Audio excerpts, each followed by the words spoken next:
released with the indictment show the documents were stored haphazardly in various locations at Mar-a-Lago, including inside a bathroom, also on a stage in a ballroom trafficked by many people. Joining me now is Democratic Congresswoman Abigail Spanberger of Virginia, a former CIA case officer who serves on the Intelligence Committee.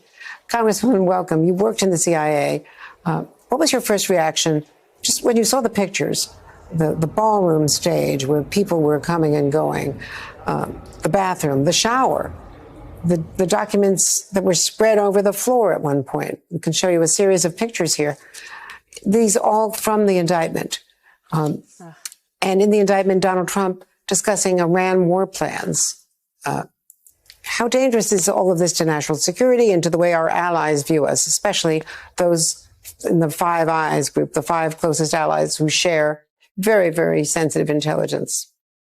All right, folks, welcome to Dr. John Podcast right now. Mar-a-Lago is at the center of a convergence of scandals, classified documents scattered through the resort, FBI internal doubts about the raid, and Epstein files revealing Trump's own words about young women being recruited from his property. The simultaneous detonation of these bombshells is defining the rest of his presidency, and he is not prepared for what's coming. Let me take you inside what's happening because the details are absolutely staggering. Newly declassified FBI emails have surfaced, and they paint a picture of serious internal conflict within the Department of Justice about the 2022 raid on Mar-a-Lago. Key officials in the Washington field office had grave reservations about whether there was even probable cause to justify a search warrant. These weren't political operatives or partisan hacks. These were career FBI agents and attorneys who had spent their professional lives upholding the rule of law. Well, as you were mentioning, these documents were spread across a building, bathrooms, stages, and without any security precautions. And as a former CIA officer, I used to collect the information, write up the intelligence reports that would be the source material for the finished reports that the former president, so cavalierly stored in boxes at his home. Now, the precautions, the protocols that we had at CIA was everything gets locked up. They get locked documents, classified information. It gets stored on a classified system. It gets stored in a safe, which is then stored in a SCIF. Right? The precautions that we took to safeguard America's secrets and safeguard, America's planning, safeguard the information provided to us by our partners and allies. Those precautions were extraordinary because the importance of this information is extraordinary to our national security, to the lives of our service members, to our plans and intentions, and the fact that it would be just haphazardly strewn across the Mar-a-Lago resort is just unthinkable. They were looking at the evidence and they were saying, wait a minute, do we really have enough here? Do we really have solid legal ground to go in with a warrant? Their recommendation was to pursue a less aggressive approach. They suggested trying to resolve the situation through negotiation with Trump's legal team. They suggested a more measured, less confrontational path forward. But the DOJ national security officials had other ideas. They overruled the field office's concerns and pushed forward with the raid regardless. One official reportedly said he didn't give a damn about the optics, meaning he didn't care how aggressive action against a former president would look to the American public. He wanted the warrant, he wanted the search, and he was going to get it no matter what the field office thought. Now, you have to understand the significance of this internal disagreement. The FBI field office, the people on the ground who actually conduct investigations and know the evidence, were saying this might not be justified. And the DOJ, the political appointees, and the national security leadership. What about the fact that, there's a lot, Lindsey Graham is saying, well, he's not a spy, therefore the Espionage Act should not apply. Well, the Espionage Act does not only involve spying. It involves loosely handling national defense information. Andrea, that's the charge here. Anyone who has access to our nation's secrets has an extraordinary responsibility to protect those secrets. That is ingrained in us on day one when we enter CIA. When I was a former CIA officer, it's ingrained here in the halls of Congress when we enter, and on the Intelligence Committee, I now have continued access to an array of classified information. the reporting that would have been in these boxes, the information that would have been in these boxes is information that will keep our country safe or make us vulnerable, depending upon who has it. The information in those boxes, we're talking about the capabilities that we as a nation have. We don't want that out there, possibly, accessible to others. We're saying we're doing it anyway. That is exactly the kind of thing that fuels accusations of political weaponization. That is exactly the kind of thing that Trump and his supporters have been pointing to for years. They have been saying the Mar-a-Lago raid was illegitimate, was politically motivated, was the deep state trying to take down their hero. And now we have internal documents showing that even the career law enforcement professionals at the FBI had concerns about the legal basis for the search. But here is where the story gets really complicated. Yes, the FBI field office had concerns. Yes, there were doubts about whether the probable cause was strong enough. But when the FBI actually conducted the raid and searched Mar-a-Lago, they found hundreds of classified documents scattered throughout the property. We are talking about classified materials in bathrooms, in ballrooms, in bedrooms, in storage rooms. The information that we know about foreign nations and their capabilities, their war planning, their nuclear capacity. We don't want people to know what we do know, and we certainly don't want them to see the intelligence reporting on it.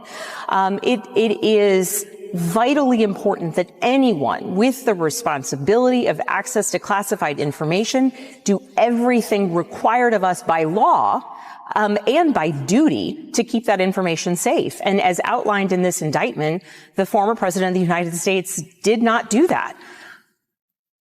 And what about a number of your colleagues, sort of their knee-jerk reactions to all of this, to attack the prosecutor the way Donald Trump is, to attack Joe Biden, and to say that it's all the same as Hillary Clinton, Joe Biden, Mike Pence, although they're not going after Mike Pence in the same way.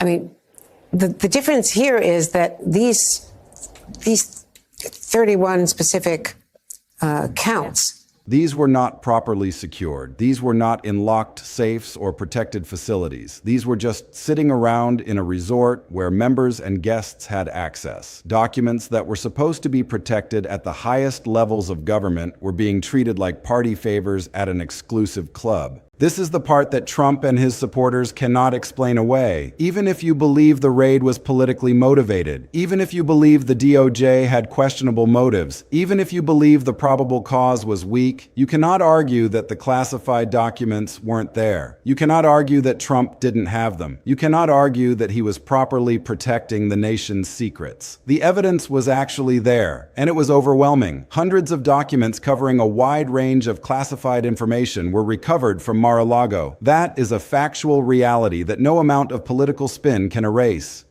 These counts had nothing to do with 37 counts, but they had nothing to do with more than 100 other of these documents that were held and retained by him. So these are only the specific documents that were kept after the subpoena, and actually a curated version of these, of what was held after he had defied a subpoena and, according to their evidence at least, moved things around and, lied to his own attorneys and tried to play hide and seek with the FBI. That's right. This goes far beyond actually even possessing these documents, right? Which in and of itself is stunning to me. This goes to the next step of when asked to return documents so that they could be kept safe, so that they could be, outside of a potential, vulnerability for others to gain access to them, so that they could be stored as they were supposed to be. As outlined in this indictment, the president joined with others to hide those documents, to obscure those documents, to refuse to give those documents back. And that is absolutely unbelievable. Trump is now suing the DOJ for $230 million over the raid. He is arguing that it was illegal and politically motivated, and he is using these newly released FBI emails as ammunition in his case. He is pointing to the internal disagreement and saying, see, even the FBI thought this was wrong. But there is a massive problem with Trump's legal strategy. If he actually takes this case to trial, if he forces discovery and transparency about the raid, then he has to explain why those classified documents were there in the first place. He has to explain why they were in bathrooms and ballrooms. He has to explain why his lawyers told the federal government that he had returned all the documents when he clearly had not. His own lawsuit could backfire spectacularly by exposing even more evidence of his wrongdoing. And just when you think this situation cannot get any more explosive, the Epstein files hit at the same time. The government has been releasing documents under the Epstein Files Transparency Act, and suddenly Trump is right back in the spotlight because of his own words about Jeffrey Epstein and Mar-a-Lago. In an interview, Trump acknowledged that Epstein had taken young women from his club. Young women, that was the phrase he used. And he treated it like some kind of anecdote, like some kind of business dispute. He said he kicked Epstein out of Mar-a-Lago for stealing spa workers, but when pressed on it, he admitted that Epstein had been recruiting women from his property. The problem is that we know from victim testimony and from the Epstein files that one of Epstein's most prominent victims, Virginia Giuffre, worked at Mar-a-Lago when she was just 16 years old, a teenager, a child. And Trump is talking about this like it's some sort of amusing story about a guy who was stealing employees. The families of the victims are absolutely outraged. They are demanding answers. They are asking why Trump waited so long to distance himself from Epstein. They are asking what Trump knew about what was happening right under his nose. They are asking why Trump fought transparency about the Epstein files if he has nothing to hide. And the answers they're getting from Trump are not satisfactory. They are getting jokes and deflections and dismissive comments that treat the suffering of young women like a punchline. This is where we need to really dig into what these FBI documents actually say, because the details matter enormously for understanding the full scope of what's being exposed. The Wall Street Journal analyzed these communications, and what they found was that FBI agents in the Washington field office were forcefully pushing back against DOJ pressure to conduct the raid. These were not Trump supporters or political activists. They were career law enforcement professionals who had spent their careers investigating serious crimes and upholding the Constitution. But they were looking at the evidence that the DOJ was relying on, and they were deeply uncomfortable with it. The evidence for the search warrant was single source and not corroborated. That means it came from one person and nobody else independently verified it. In the world of federal law enforcement, that is a shaky foundation for a search warrant. Probable cause requires reliable evidence, corroboration from multiple sources, a reasonable basis for believing that evidence of a crime will be found at the location you want to search. Single source, uncorroborated information does not typically meet that standard. That is why the FBI field office was pushing back. That is why they were suggesting negotiation instead of immediate action. They understood that the legal basis for the raid was questionable, and they didn't want to be part of something that could be seen as politically motivated or legally improper. But the DOJ national security officials overruled them. They got the warrant, they conducted the raid, and they found exactly what they were looking for. Hundreds of classified documents scattered across Mar-a-Lago in a way that demonstrated a shocking disregard for national security.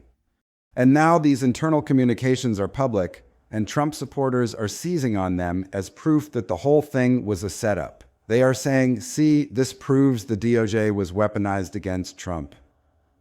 They are saying they have a point in the sense that there was real disagreement and the DOJ pushed forward despite serious concerns.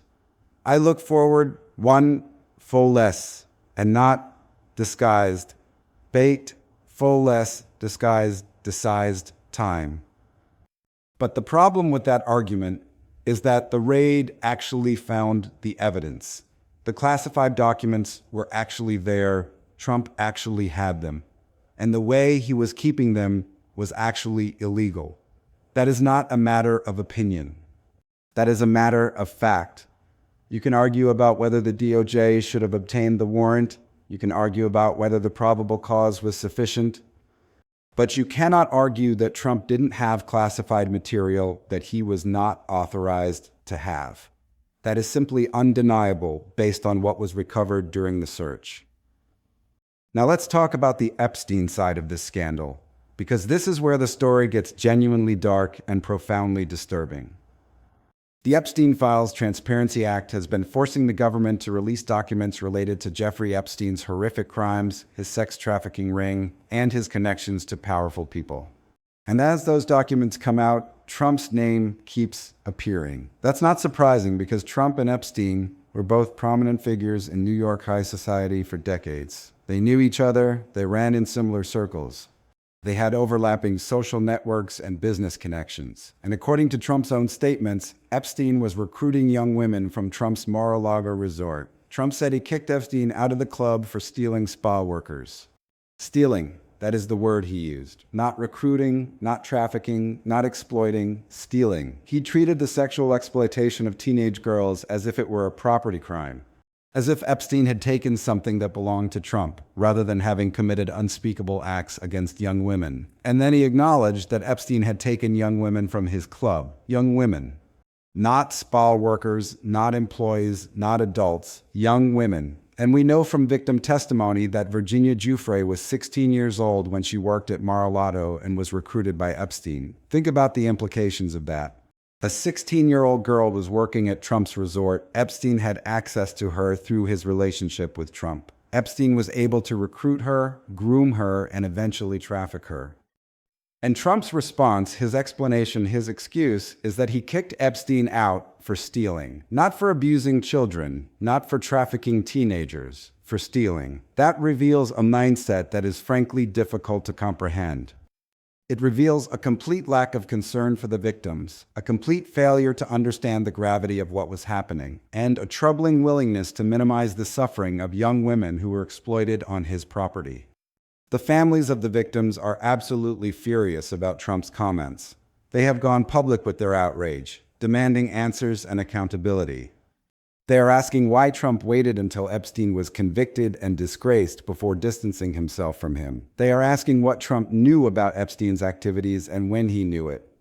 They are asking why Trump fought the release of the Epstein files if he truly wants transparency and justice. And they are getting nothing from Trump except dismissive comments and attempts to change the subject. This is where the broader question becomes unavoidable.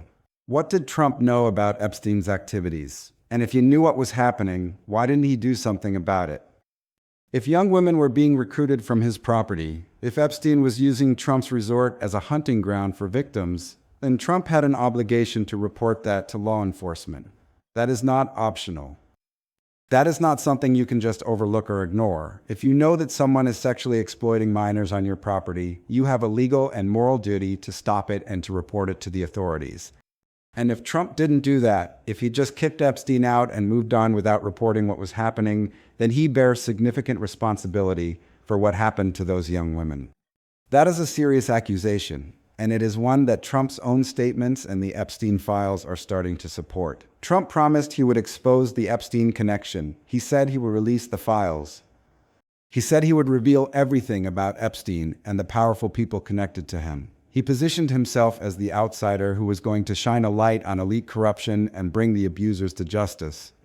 But now that his own name is coming up in connection with Epstein, Trump is suddenly much less interested in full transparency. He is dragging his feet on releasing documents. He is deflecting questions about his relationship with Epstein. He is trying to make this about something else, anything else, rather than answering the hard questions about what he knew and what he did or didn't do. This is the kind of hypocrisy that his base is going to notice. The people who believed Trump was going to take on the establishment and expose elite criminals are going to see him protecting himself instead of fighting for justice. They are going to see him treating the abuse of young women as a punchline rather than a tragedy. And they are going to start asking themselves whether Trump is really the outsider they thought he was, or whether he is just another member of the corrupt elite protecting himself and his friends. The convergence of these two scandals, the classified documents and the Epstein connection, is creating a perfect storm that is going to define Trump's second term. We are looking at a situation where Mar-a-Lago, which was supposed to be Trump's glamorous winter White House, his exclusive retreat, his symbol of success and power, has become a symbol of everything that is wrong with his presidency. It is now the physical location where classified documents were mishandled, where young women were recruited for sexual exploitation, and where federal agents executed a search warrant that might not have been legally justified. The first track of this scandal is the classified documents and the FBI raid. There was real disagreement between the FBI field office and the DOJ about how to proceed. The field office had concerns about probable cause. The DOJ pushed forward anyway. That disagreement is now documented in emails and memos that have been released to the public. And Trump is using that disagreement as evidence that the whole raid was corrupt and politically motivated. But the problem with Trump's argument is that the raid actually found massive amounts of classified documents that he should not have had. So you have a situation where Trump can legitimately argue that the FBI and DOJ may have had questionable motives, but he cannot argue that the classified documents were not actually there or that he did not violate the law. Both things can be true simultaneously. The DOJ may have had political motivations, the raid may not have been justified on probable cause grounds, and Trump may have committed crimes by retaining classified documents improperly. Those are not mutually exclusive. The second track of this scandal is the Epstein connection. Trump's own statements about Epstein and Mar-a-Lago have created a situation where it looks like Trump either knew what was happening or should have known. He said Epstein was taking young women from his spa. He treated it like a business dispute rather than sexual trafficking. And we know from victim testimony that Virginia Giuffre was 16 years old when she worked at Mar-a-Lago and was recruited by Epstein. The families of victims are outraged by Trump's attitude and demanding answers that he is not providing. Now think about what this means for Trump's second term going forward.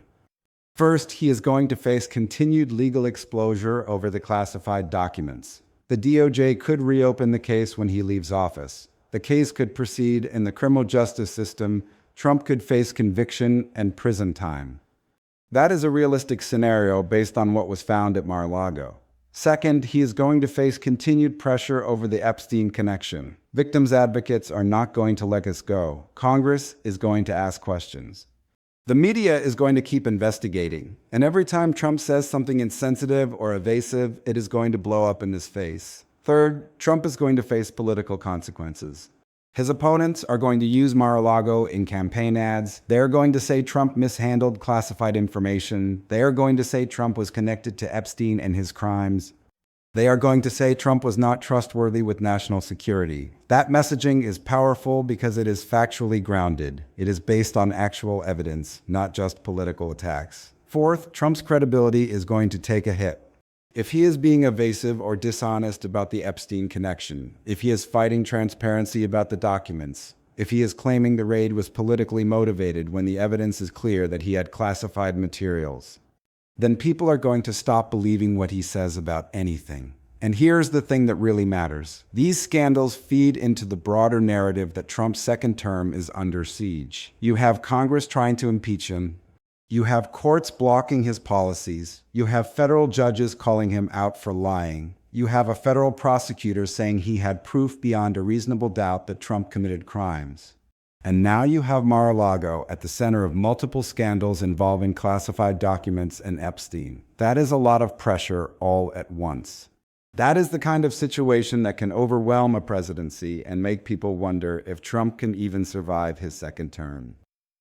The ultimate question is whether Trump survives his second term without being removed or forced to resign. That depends on a lot of factors. It depends on whether Republicans in Congress get scared and flip. It depends on whether Trump's approval rating collapses. It depends on whether the legal pressure becomes unbearable. It depends on whether the Epstein scandal expands and more evidence comes than what the legal pressure is. It's an unprecedented decision to be exploited. It depends on whether Congress successfully uses impeachment or investigations to turn public opinion against Trump. Right now, all of that is up in the air. But what is clear is that Mar-a-Lago is no longer a symbol of Trump's power and success. It is a symbol of his corruption and his vulnerability. This is the moment where Trump's second term starts to unravel in real time, and there is no way to put this back together now that all these stories are breaking simultaneously. The broader implications are even more troubling when you consider the pattern. Trump has been dogged by scandals his entire career, but this time it's different. The classified documents case is not just about politics, it is about national security. The Epstein connection is not just about associations, it is about the sexual exploitation of minors. And the fact that both scandals are centered on Mar-a-Lago creates a single location where multiple crises converge. Every time someone hears Mar-a-Lago now, they think of classified documents in bathrooms. They think of Epstein recruiting young women. They think of federal agents executing a search warrant. They think of Trump being caught in the middle of a scandal that is unprecedented in its scope and seriousness. This is the kind of crisis that would destroy any other presidency. And while Trump has shown an ability to survive scandals that would have ended the political careers of anyone else, even he might not be able to survive this convergence of crises. The classified documents case has the potential to land him in prison. The Epstein connection has the potential to destroy his moral authority and political credibility. And the combination of both scandals happening simultaneously means that he is being attacked from multiple directions at once. He cannot focus on defending one while ignoring the other. He cannot dismiss one as a political attack while the other is clearly based on factual evidence. He is cornered, and the walls are closing in. For the American public, this is a moment of profound consequence. The country has to decide whether it wants a president who mishandles classified information, who is connected to a convicted sex trafficker, and who treats the but also not perfectly forever. The country has never been left to alleviate more messy articles. It's a question which may not be common for all left-right or left destruction, and that we need to engage closely with the second government or the American people. That is a question about character, about fitness for office, about the values that the country wants to represent. And the answer to that question could determine the future of American democracy. Right now, Trump is trying to fight back. He is attacking the DOJ, he is attacking the FBI, he is attacking the media.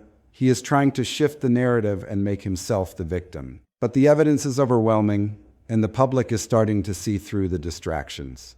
The classified documents were actually there, the Epstein connection is actually real, and Trump's own words are documenting his complicity and his cavalier attitude toward serious crimes. This is not going away.